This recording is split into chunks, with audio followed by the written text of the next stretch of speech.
I finally feel like a parent and not a slave.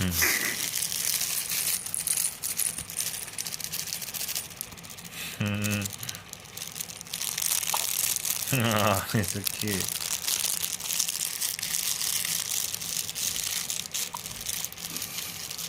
If I had a hiccup, I would cry. He's not caring about our little activities anymore. Where did I have the hiccup? What are you doing? What kind of pose is that? Look at his arm.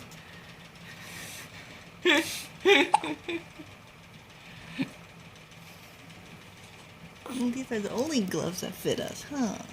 Ay, yeah, bless you. I'm gonna turn off the fan, though, okay? My bad.